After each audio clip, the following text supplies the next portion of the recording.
乡亲大家平安，今仔日是新历的10月25，旧历的9月27，礼拜5。这个流行感冒就是秋冬这段时间上界创秋。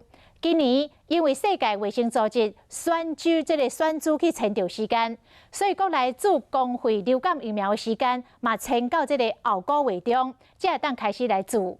就惊收万注小宝宝会去怀着，所以最近有不少的家长已经家己开钱，带小宝宝去做4价疫苗。但是有不少的医生无了解状况，干那替幼囡仔做半剂。医生讲，半剂无保护的效果，一定要搁去补助一剂。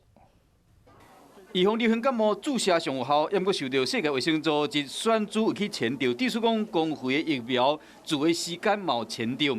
为11月中开始做，第一阶段开放国小到高中职学生甲医术人员；第二阶段是65岁以上的老大人，甲6岁以下的囡仔；第三阶段是其他公费的对象。真侪大人惊讲生活自囡仔会感冒，所以讲拢收钱自费去注射。今年公费的车为3价改做4价，较早3价的车囡仔是注0.25cc， 4价拢是0.5cc。就听讲有医生唔知影，干那替囡仔注半剂尔，等于是白注的。接种一个完整的剂量，就是再打一次0.5cc， 那为的是确保你有足够的保护力。4价自费流行感冒的车注一摆爱千几块，即摆已经收侪人伫注啊。若想要等公费的车，这段时间要安怎？医生嘛教大家预防感冒，可能要多戴口罩、常洗手。得到流感，如果想要不要变成重症的话呢，有几个办法。第一个办法就是早点去看医生，早点吃克流感。